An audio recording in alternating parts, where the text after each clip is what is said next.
السلام عليكم ورحمة الله وبركاته. قاعدة شرفت لك سو dhawaad YouTube page-kan Cumar Shah Abukar. Cawda waxaan isla faraaqayn doonaa kulamadii ugu dambeeyay Premier League galabta bilowday leelay 12 sax soo galay. Kulankii Chelsea 3-0 West Ham ugu badisay waa falanqaynay kulamadii ka dambeeyay waxay ahaayeen ayaa isla fiirin doonaa iyo natiijooyinka ay ku dhamaadeen. Haddii aan ku bilowno kooxda Aston Villa ayaa waxay ku garaacday Wolves 3-0 waa iska cadeedo waa qiyaasaynay sidii aan qiyaasnay ay Aston Villa uga soo badisay kooxda Wolves saddex hal ay ugu badisay waana waxa waaye ishak Wolves Janis badan oo macnaha Aston Villa ku garaacdo mareen Aston Villa sanadkan top 5 u tartamaysa waa ogtahay sidoo kale kooxda Newcastle waxaa ka naxsatay Fulham oo 3-1 ayadana sidoo kale ugu badisay maanta 3 gool badneed Chelsea 3-0 ku soo badisay Aston Villa waxa waaye ku soo badisay 3-1 Newcastle sidoo kale waxaa laga naxsaday Fulham ka naxsatay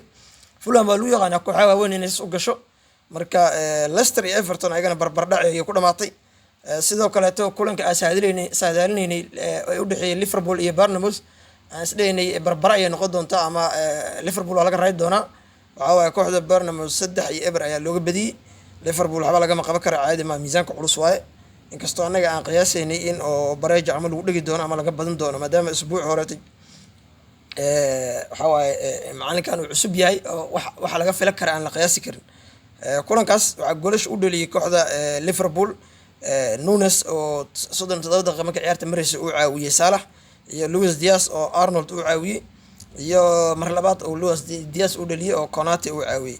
marka waxa waa Liverpool leen culus ay ku soo gashay guushan ayaga ay 3-0 ku raacday waa clean sheet-na waa ka qaateen waxa waaye macalinkan waxa waaye wuxuu cadeynayaa in aadan u baahnayn khibrad Premier League si aad Premier League tartan uga gasho marka waa arki doonaa guushiisa ilaa iyo halka ay gaarto ay socoto ma si wada doonaa mase waxa waaye kulamada soo socota ayaa shaxdiisa la fahmi doonaa oo macnaha guul darada ku bilaaban doonta sidoo kale Tottenham iyo Brentford waxa isdheynaa Brentford waa ku dhigi doontaa Tottenham way ka badan doontaa laakiin ma dhicin Tottenham iyadana sidoo kale 3 gool ayay ku badisay 3 gool ayay dhashatay 3 gool iyo hal Brentford ku dhamaatay waliba waxa waaye goolka waxaa la hormartay Brentford oo ka naxsatay Tottenham laakiin Tottenham macnaha waxa waaye argagax iyo kama naxdin iyo wax kama muuqanin oo comeback ayay sameeyeen isla markii daqiiqada koowaad waa laga dhaliyay Tottenham markii laga dhaliyay ayagana daqiiqada 8aad ay soo bareejayeen kadib waxa waaye ciyaarta 38 daqiiqo markii mareysay u saareen Cambi dambe 85 daqiiqo markii mareysay waxa waaye Madison ka dhaliyay goolka saddexaad halkaas oo guush ay ku raacday kooxda Tottenham 3-1 Premier League waxa waaye isbuucan kooxaha waaweynka dhan iyo waxa waaye waa raayeen marka waxa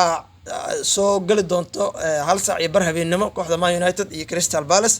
oo ku dheeri doonaan guriga kooxda Crystal Palace sanadka hore waa ogtiin kooxda Crystal Palace United ay ugu badisay 4-0 marka kulankaas anaga waxaan rajaynaynaa cawada inuu 4-1 ay kooxda Man United guush ku raaci doonto waa isla falanqeyn doonaa ayadana waxay noqotay natiijadaas marka isbuucan waxa ka hartay biri kulamada la dheeli doona haduu Ilaahay yira oo kooxaha Arsenal iyo waxa dhiman City iyo Arsenal dhiman marka ayagana waa arki doonaa sidoo kale Brighton iyo Nottingham Forest ayaa dheeli doona biri haduu Ilaahay yira marka waa arki doonaa wixii ku dhamaato halkaas ayaan ku soo gabagabeynaa falanqeynteena kulamadii waxa waa horyaalkana sidaan waxba ku hogaaminayaba waxa waaye still waxa hogaaminayso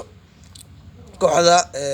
Manchester City kooxda Liverpool maadaama galabta ay raasay ayada 12 dhibcood ku hogaaminayso City wali kulan u dhameeyaan 12 dhibcood leedahay Aston Villa 12 dhibcood leedahay Chelsea 10 dhibcood leedahay Arsenal 10 ay leedahay marka waa arki doonaa wixii ku dhamaato kulanka waxa isla falanqeyn doonaa sidoo kale kulanka soo gali doona xir kadib Man United iyo Crystal Palace asigana la socod wanaagsan kulankaas inta ka gaareyno like subscribe share naga baqilna waa xaqiina taageerada. Wassalaamu calaykum waraxmatullaahi wabarakaatuh.